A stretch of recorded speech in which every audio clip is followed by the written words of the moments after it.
White House today as the bidding war for Warner Brothers Discovery.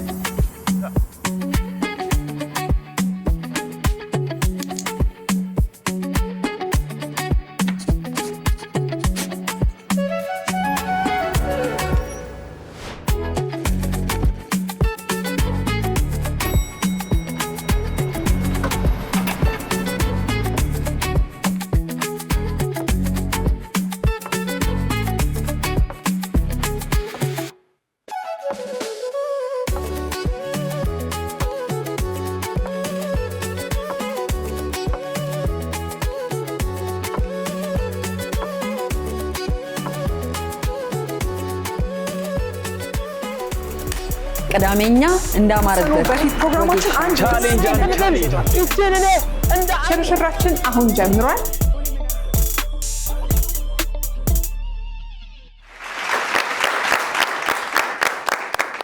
ሰላም እንዴት ቆያችሁልን? ሳምንቱ እንዴት ነበር ቤተሰቦቻችን? ቀዳሜኛ ፕሮግራማችን ተወዳጁ ብዙ ቁም ነገርን ከመዝናኛ ጋር የሚያቀርብላችሁ የመዝናኛ ፕሮግራማችን ጀምረናል። በድጋሚ እናችሁ ግን አሁን ክረምት በደንብ ተፋፍሟል አይደል? መሀል ክረምት ላይ ነው የምንገኘው። ክረምቱ እንዴት እያደረጋችሁ ነው? እኔ ሐምሌ አልመሰለኝም እውነቱን ለመናገር። ቅድም እያልሽኝ ነበር። ሐምሌ አልመሰለኝም። ሐምሌ ያለ አይደል ከጧት እስከ ማታ እንደው እናቶቻችን ምን ይላሉ? እኝኝ ነው እኮ የሚባለው ሐምሌ ነው። ተፈጥሮ ልዩነቱ ይገርመኛልና ያው ከዚህ ቀደም ስናወራው ነበረ ዝናብ አጠር ክረምት ነው ተብሎ ይፋ ተደርጓል በሜትሮሎጂ። ስለዚህ ተጠባቂ ያሳሽ ሜትሮሎጂውን ሪፈር አደረገችው እንጂ እኔ እኮ ምንድነው እንዳይሞቀንም እንዳይበርደንም ሆነን እየኖርን ነው ምንድነው ጉዱ እያልኩ ነበር። አውትፊታችንን እኮ ፌል እያደረገብን ነው። ወይ የዝናብ ልብስ ለብሰናል ነው ወይ ፀሐይ ልብስ ለብሰናል። በጣም ከባድ እየሆነ ነው፣ ግን ደስ ይላል። የረፍት ጊዜም ስለሆነ አንዳንድ ሰዎች ክረምትን ኢንጆይ ማያደርጉት ይኖራሉና ለነሱ በተለይ አሪፍ የሆነላቸው አለሽ ዋው መትዬ በእውነት በቃ እኔ የፀሐይ ሰው ነኝ። በቃ ጠዋት ከእንቅልፌ ሳይ ስነሳ ብርሃን እንደማየት የምወደው ነገር የለምና ከሆነ ጊዜ በኋላ ደግሞ ህይወት አንዳንድ ነገር ተመክረሽ የምትማሪው ነገር አለ እና ተመክሬ የተማርኩት ነገር ጠዋት ከእንቅልፌ ስነሳ ንጋትን እንደማየት አይነት ጸጋ የለም ብዬ የተማርኩበት አንድ የህይወት አጋጣሚ ስለነበረኝ እሱ ሲደመር በቃ እኔ መስኮት ይከፈታል ማለት ነው እና እንደዚህ ስነቃ ፀሐይን እንደማየት በቃ ህይወቴን የሚያቀና ነገር ክረምት አልወድም፣ ግን እኔ ክረምት በጣም ነው የምወደው። የሚገርመው ደግሞ ወዲ ይፈኛል እኮ ነው የምልሽ። ክረምት ሲመጣ እስቲ ይፈኛል ይከፋኛል ከተነጫነጭኩባችሁ ምናምን ክረምት ነው ብላችሁ ይስጣል። እስካሁን ተመችቶሻል? አዎ አለ ግን የወቅት ስሜቶች አሉ። በነገራችን ላይ ድብት የሚላቸው ሰዎች አሉ፣ የሚጨንቃቸው የሚነጫነጩ። አንብበሹ ሊሆን ይችላል ይሄን ባህሪሽን ካሰብሽው። ግን ደግሞ ከዚህ እንዴት እንውጣ ለሚለው መፍትሄዎች አሉ። ለምሳሌ በጣም የሚደብት አይነት ጭንቅ የሚል ወይዘር ከሆነ ቤት ውስጥ መብራት ያብሩ ይባላል፣ ያጫጭሱ ይባላል። ግን ሌላኛው ተቃራኒ ነገር የተወለድኩት በክረምት ነው። ሊያውም በሰኔው እናቴ ምን ትላለች መሰለሽ? እኝኝ ብላነች ትለኛለች። ነሐሴ ሰኔ ነው ያልኩት። ነሐሴ እኮ ነገርኩት እኮ አመለጣ ነው እና በክረምት ተወልዳ ግን ፀሐይ የምትወድ የቻናሏን ሆስት እንደ ነሐሴ እኮ ወደ መስከረም መግቢያ ነውና ያልነውን እኝኝ ጅማሬው ጸደይ ነው። ይሄ አበባዎች የሚፈኩበት አታጠጋጉልኝ። ነሐሴ 2 ነው ልደቴ ወይ መሀል ክረምት ላይ መጀመሪያው። ግን ኢንጆይ አድርጌ በቃ ክረምትን ልደት ሲዝን ስለሆነ እኛም ዝናብ ሲቀንስብን እንጨነቃለን። ለምን ነው እንጨነቀው? ትልቁ የኢትዮጵያ ምግብ ጤፍ የሚዘራው መቼ ነው? ሐምሌ ላይ ነው። በጭቃ ውስጥ ነው ገበሬዎች የሚዘሩት እና ሐምሌ ላይ እንደዛ ካልሆነ ይጨነቃሉ ገበሬዎች። እነሱ ከተጨነቁ ደግሞ እኛም አብረን መጨነቃችን አይቀርም። እንዴትም ሆኖ ግን ተፈጥሮ ያቀበታል ኢትዮጵያ ውስጥ ሁሌም እንደምለው። በጣም ራሴን ማጽናናበትን አንድ ነገር ልንገራችሁ። በክረምት ለተወለዳችሁ ልጆች ሁሉ ይጠቅማል ማለት ነው። ከሰማይ ውድ የሆኑት ከዋክብቶች ወደ ምድር ወደቁ በሰው መልክ እና ሰማይ አዘን አለቀሰላቸው የተባልን አይነት እንዴ! ስለዚህ ሰማይ ያለቀሰልን ውቦች ነን ማለት ማን የበጋ ልጆች ናቸው እዚህ ላይ ኦብጀክሽን የሚኖራቸው። እኛ የክረምት ልጆች መስማት መጽናኛችን ይሄ ነው። ለማንኛውም በጣም ደስ ይላል። ያው በሞቀታን ጀምረው ብለን ነው። የሴቶች ጨዋታ ሲሆን ሁሉ ነገሩ ከጅምሩ ይጣፍጣል፣ ደስ ይላል። ቅዳሜኛ ከኛ ጋር ቆንጆ የመዝናኛ ፕሮግራም ይሆናል። ሪሞታችሁን እንዳታነሱ። እኔ ቀድሜ ላንሳ። ሪሞቱን ቀድሜ ላንሳ እናላችሁ ቆነጃጅት ሴቶችን የተመለከተ ወይ ነው ማሮ ወሬውን ሞቅ ለማድረግ ይሄን ፒክቸር እስቲ ኳስ ስለ ሴቶች ግን ቆይ ፒክቸሩን ሳናወራበት በፊት እንዴት ነበር ዓለም ዋንጫ? ወይኔ ዓለም ዋንጫ የዛሬ 4 ዓመት መዝጊያው ቫይቡን በጣም ወድጄው በዚህ ዓመት በቃ አያለው ብዬ ነበር። የመዝጊያው ድባብ አለ ደስ ይላል። መዝጊያው ጌሙን አላየውም፣ ግን እነ ቶም ክሩዝ መተው ንግግር ሲያደርጉ እነ ዘፋኞቹ አይሾ ስፒድ ራሱ ፐርፎርም ያደረገበት ነበር ለመጀመሪያ ጊዜ። የዲጂታል ክሪኤተሮች እንደዚህ አይነት መድረክ ተሰጥቷቸው ዓለምን አነጋገሩ። ይገርማል። ብዙ ሰዎች ፐርፎርም አደረጉበት። ራሱን የቻለ ፌስቲቫል በሉት። ስሜቱም እንደዛው አይደል? የቀይና የሰማያዊና ነጭ። ግን አሁን የማን ደጋፊ ነበራችሁ ሳንወሻሽ? እኔ ብዙ ጊዜ ስፖርት ላይ ያሉትን አንዳንድ ነገሮች ነው እንጂ የማየው ስፖርት አለ እንኳን አለ በቃ አንዳንድ ነገሮች። ከማሊያው ተነስተን እንደ ሴቶች የትኛው ማሊያ ያምራል?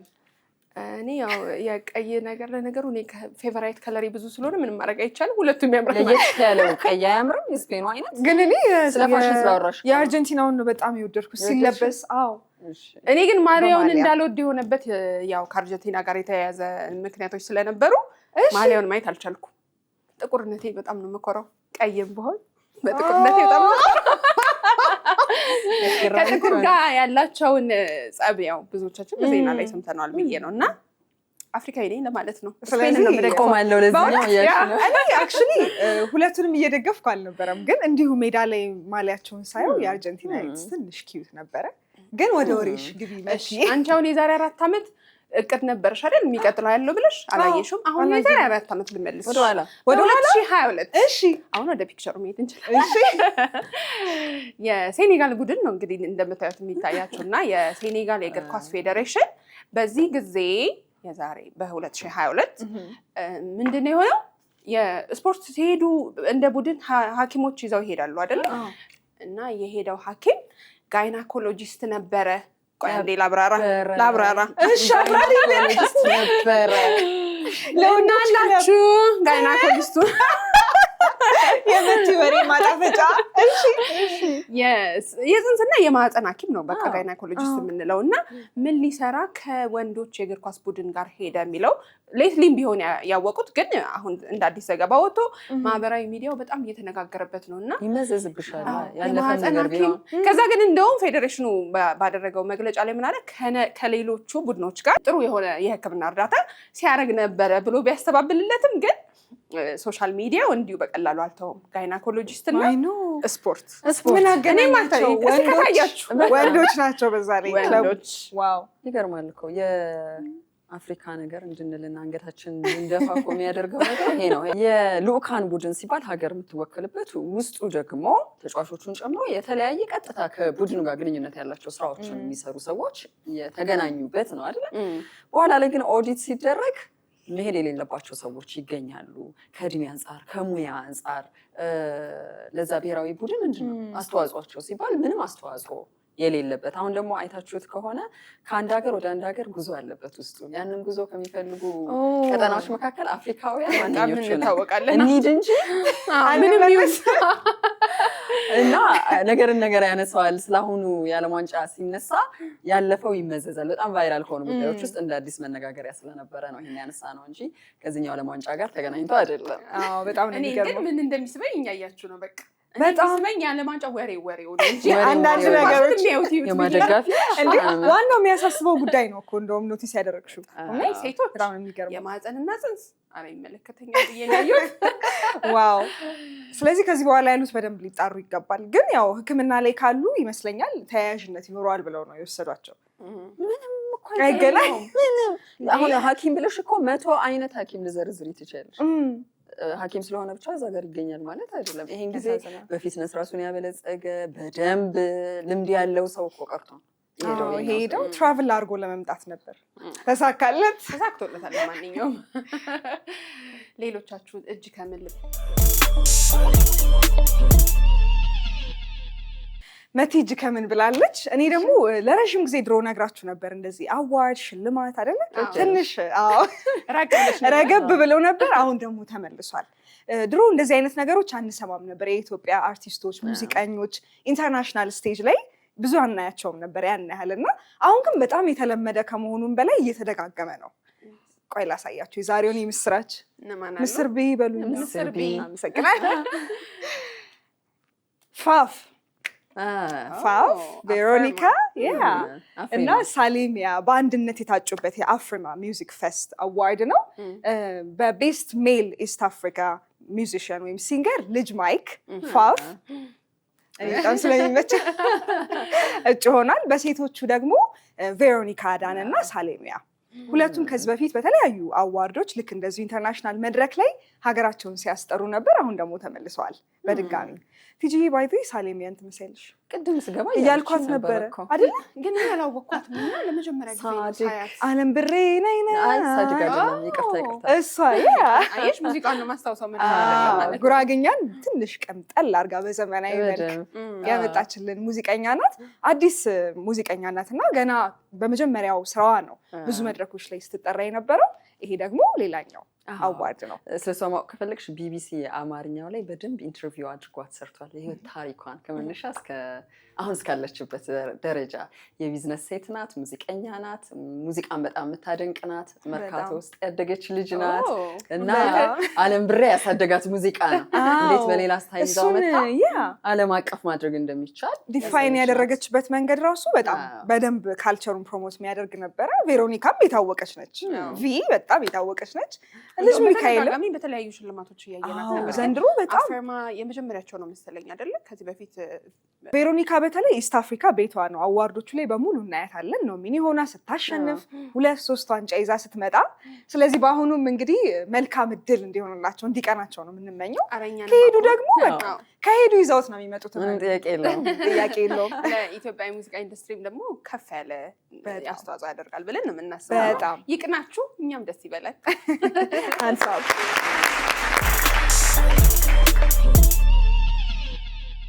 የቅዳሜኛ ወሬያችን ላይ ሌላው ወደ አውሮፓ የሚወስደን ጉዳይ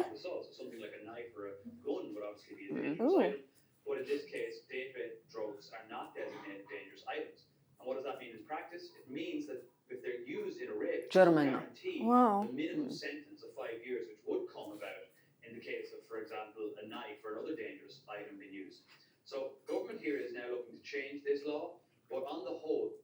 ስለምን አይነት አቢዩዝ እያወራን እኮ አብራሪልን እንጂ። የሚገርመው ነገር አሁን ይሄ በይነ መረብ ጥቃት የምንለው ነገር አለ አይደለ? ሶሻል ሚዲያን ለብቻ ብናነሳው ወጣቶች በጣም ኢንጌጅ ያደርጋሉ እና ከማን ጋር እየተጻጻፍሽ እንደሆነ ከማን ጋር ዴት እያደረግሽ እንደሆነ እርግጠኛ ላትሆኚ ትችያለሽ።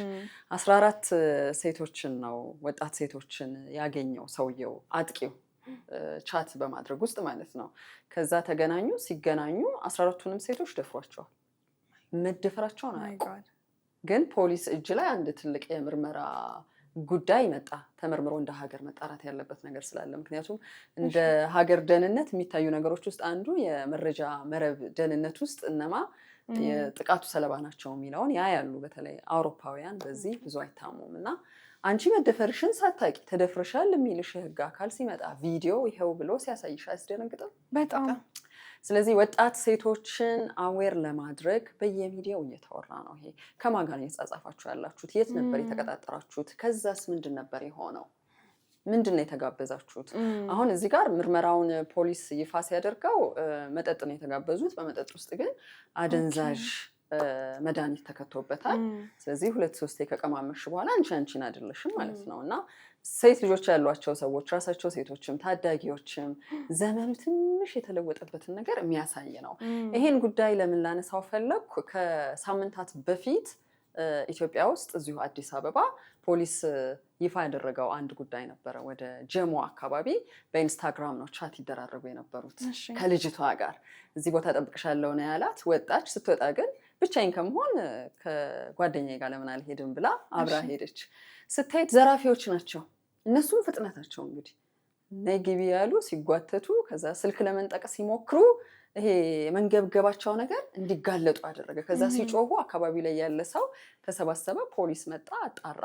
ዘራፊዎች ናቸው። በተለያየ መገናኛ ብዙሃን ወይም ደግሞ የዲጂታል ሚዲያ ሴቶችን ብቻ ታርጌት አድርገው ይጠራሉ።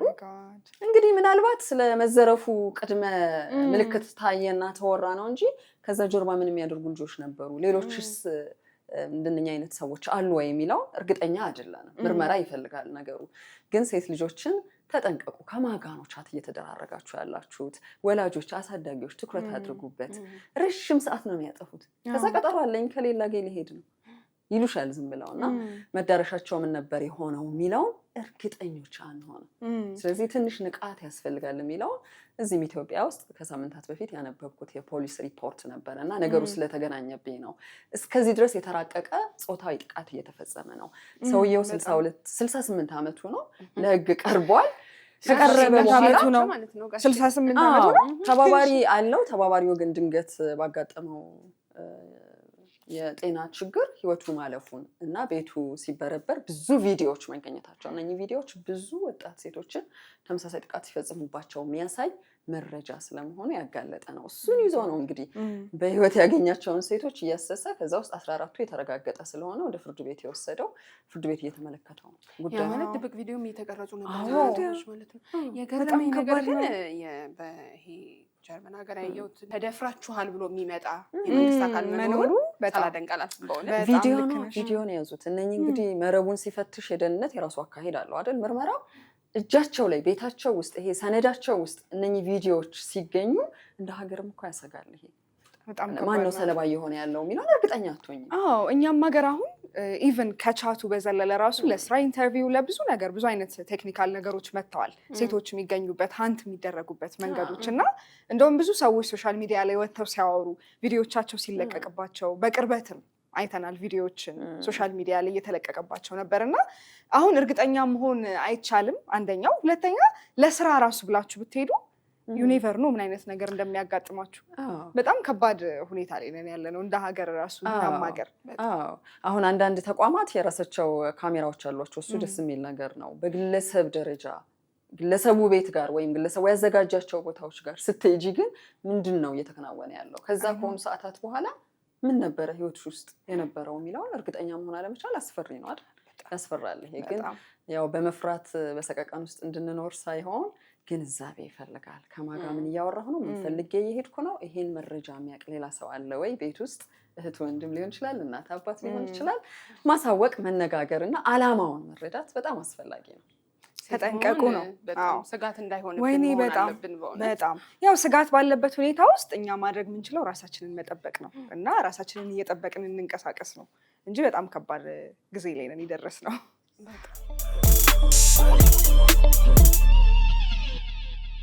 አሁን እንደዚህ ቀዝቀዝ ካልንበት ትንሽ ደመቅ ወደሚያደርግ ደግሞ ጨዋታ እንሂድ። ቺርስ ብለን እንጀምር። በቃ እሺ፣ ቺርስ ቺርስ።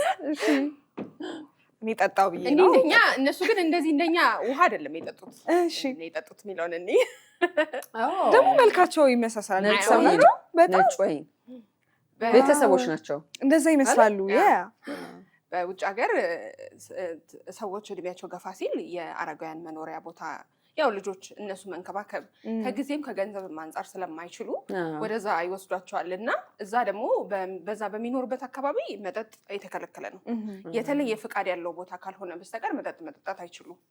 ግን የ82 ዓመቷ አኒታ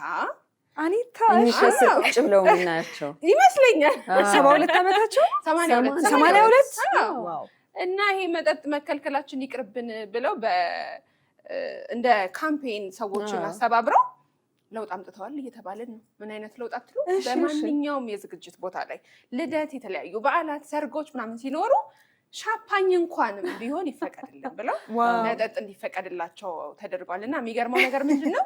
እንደዚህ ሰዎች እድሜያቸው ከፍ እያለ በመጣ ቁጥር የሚኖራቸውን ይሄ ማህበራዊ ተጋብሮ አንድም የሚያዳብሩበት መንገድ እንደዚህ አይነት ነገሮች ስለሆኑ በዚህ በማሳመን እንግዲህ መጠጥ እንዲፈቀድላቸው ሆኗል። አረጋውያን መኖሪያ ላይ አሁን ማንኛውንም ፕሮግራም ብታዘጋጁ ይጠጣሉ። ዋው በስመ አብ። በጣም ግን ራሳቸውን የሚጠብቁ ሴት እንደሆኑ ያስታውቃል። የኑሮ ዘይቤያቸው ምንድነው? ሁልጊዜ ከ11 ሰዓት በኋላ ለራት መዳረሻ ላይ ወይን እየጠጡ ይኖሩ ናቸው። ከወጣትነታቸው ጊዜ ጀምሮ ድንገት ማዕቀብ ሲመጣብሽ ከባድ ወጣትነትሽን ይሄ በጉብዝናሽ ወቅት ስታደርግ የነበረውን ነገር ስትከለከይ እንዴ ለምን ብለው ተሟግተው ነው። በጣም የተደሰትኩበትን ነገር ልንገራችሁ። አንድ በህይወቴ ከምፈራው ነገር አንዱ ስለፈራው አይገርመኝም፣ በእርግጥ ግን እርጅና ነው እና እርጅና ነው የምትፈራው። እያወራችሁ ነው ሁሉ ጊዜ ይላለውና ይሄ በራስሽ ፍቃድ ራስሽ አዘሽ ራስሽ ላይ የምታደርጊያቸው ብዙ ነገሮች እድሜሽ ከፍ እያለ በመጣ ቁጥር ትነጠቂያለሽ ወይም ወደ ሌላ ሰው ፍቃድ ይተላለፋል እንደ ህፃን። እነዚህ ሰዎች አሁን ራሳቸውን ችለው በሚኖሩበት ጊዜ ራሳቸው አዘው የፈልጉትን ያደርጉ ነበር። ነገር ግን አሁን ራሳቸውን መርዳት በማይችሉበት ሲቹዌሽን ውስጥ እንደዚህ አይነት ማዕከላቶች ሲገቡ የመጠጣት ፍቃዳቸው ራሱ ተከልክሎ ነበር ማለት ነው። ለእነሱ ጤና ቢሆንም በእርግጥ ግን የራሳቸውን ነፃነት መመለሳቸው ፕላስ እርጅናም አንዳንድ ጊዜ እንደዚህ ዘና ያለበት መሆን እንዳለበት ስላሳዩኝ እኔ በግሌ በጣም ደስ ያለኝ ደግሞ እንትን ነው። እንዴት ነው ካሁኑ ከልጅነታቸው ጀምሮ ካሁኑ ስል ልጅ ነው የሚመስሉት ከልጅነታቸው ጀምሮ በደንብ ሲያዘወትሩት የነበረ ነገር ስለሆነ ነው ማቆም የከበዳቸው። ቲክቶክ ላይ አንድ ትልቅ ሴትዮ አሉ 92 ዓመታቸው ባልሳሳት አይታችኋቸው የምታውቁ ከሆነ ዝንጥ ብለው ነቃ የሚመጣሉ። አሁን አንቱ የምንለው ከብዶን እንጂ አንቺ ብንል ደስ ይለን ነበር። አይሰሙንም ብለን ነው። አንዳንዴ በዊልቼር አንዳንዴ ቆመው ነው የሚመጡት፣ ግን ሁሌ ሙዳቸው ተመሳሳይ ነው። ይወጣሉ፣ ዴት ያደርጋሉ፣ በዛ እድሜያቸው ከጓደኞቻቸው ጋር ሄንግ አውት ያደርጋሉ ይመስለኛል። የእነሱ አስተሳሰብ ከኛ በጣም ለየት ያለ ነው። እኛ እድሜያችን ሲሄድ ይሄ የመሰብሰብ የመቆጠብ ነገር ነው ያለን እንደ ሀበሻ እና ይሄ ኑሯችን ከዛ በኋላ ብዙ ሪዘርቭድ ነው እንጂ ነገሮች ላይ ፍሪ አንሆንም። እነሱ ጋር ግን ብዙ ነገር እያየን ነው። ስናቸውም 82 ዓመት አይመስሉም። እማማ አኒታ ልጃገረድ ነው የሚመስሉ። ፊታቸው ላይ ያለው ኢነርጂ ያስታውቃል። በስመ አብ በጣም ነው የሚገርመው። ጥርሳቸውም ግጥም እንዳለ ነው። አንዳንድ ሰዎች እድሜያቸውን የሚቆጥሩት ከኖሩበት ላይፍን በትክክል አጣጥሞ መኖር ከጀመሩበት ጊዜ ስለሆነ በእርግጠኝነት 82 ብዙ የሚቀናነስ እድሜ ስለሚኖረው ለዛ ነው ፈካ ብለው መብታቸውን አስከብረዋል። ለማንኛውም ያው እንደ ሀገራቸው ሁኔታ አስገራሚ ነገር ነው። እንግዲህ እድሜ ከገፋ ቤተሰቦቼ እዚህ እነሱ ያሉበት አካባቢ ታድርጉ።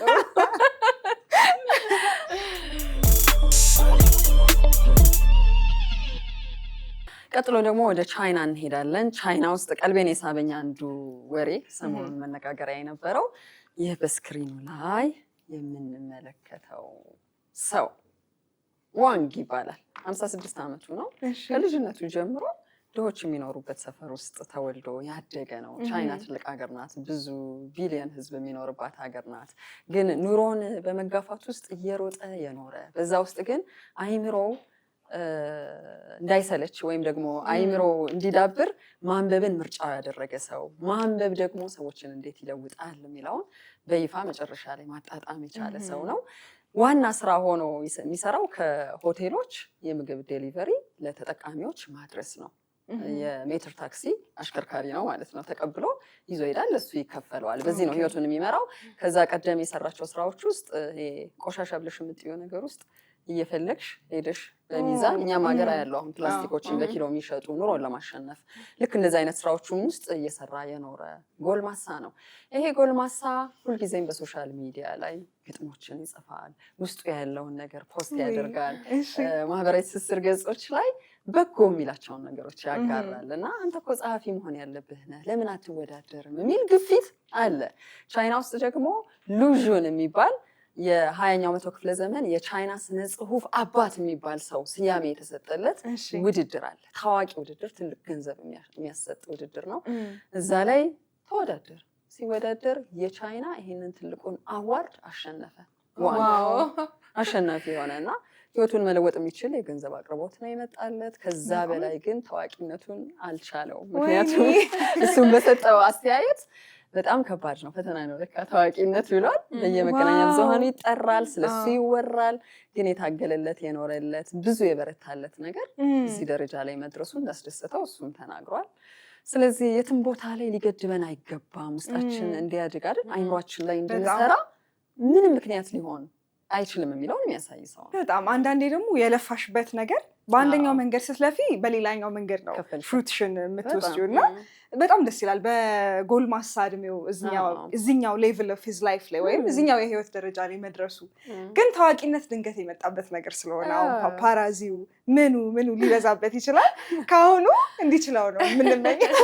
አዋቂ ሆነ ስለጀመርከው ምንም ችግር አይከብደውም የለውም። እኔ አዋቂ ሆነ ስለጀመርሽው ታዋቂ እንትን ነው እኮ አዎ። ግን ይሄ ላይፍ ስታይልሽ በጣም ራንደም ሲምፕል የሆነ ሰው ከሆንሽ ድንገት ፌመስነቱ እውቅናው ሲመጣ ብዙ ጊዜ ራንደም ዴይ ላይ የምታደርጊያቸውን ነገሮች ለማድረግ ይከብድሻል። ምክንያቱም ህዝቡ አለ፣ ፍሪደም አይኖርሽም። ያው በእነሱ ሀገር ደግሞ በጣም ይጋነናል፣ ፓፓራዚው የማያሳልፈው ምናምን እና እሱ ነው ትንሽ ቻሌንጅ የሚሆንበት እስኪለምደው ላይፍ ስታይሉ እስኪቀየር።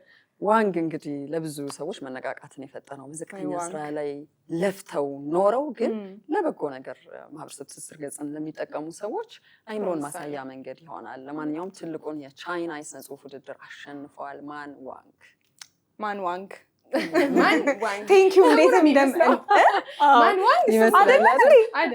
ማን አልኩ እኮ እኔ በአማርኛ እኮ ነው። ማን ዋንግ ነው የመሰለኝ ስም ዋንግ ለማለት ነው። እንኳን ደስ አለ ዋንግ።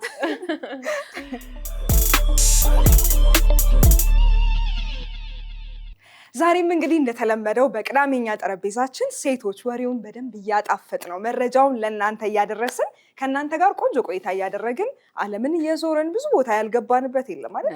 ያልገቡበት የለም። ለእኛ ቅዳሜኛ ቴብል የተዘፈነ ዘፈን ነው። ሁላችንም የተለያዩ እይታዎቻችንን ጉዳዮች ላይ እየሰጠን ቆይተናል። ቆንጆ ቆይታ ነበረ። አዎ የቅዳሜኛ መነሻ እንጂ ገና ብዙ ደግሞ ሰዓታቸውን ጠብቀው አብሯችሁ የሚያመሻሹ ፕሮግራሞች አሉን ሳምንቱን ሙሉ የተጨነቅንባቸው። ቅዳሜ ክረምትም በጋም እንዳይሆን አድርጎ ነው የሚያቆያችሁ። ቀዝቀዝም እያደረግን ደግሞ እንደገና ሞቅ እያደረግን እናቆያችኋለን። ከእናንተ የሚጠብቀው አብራችሁ መቆየት ብቻ ነው የምንለው አይደል?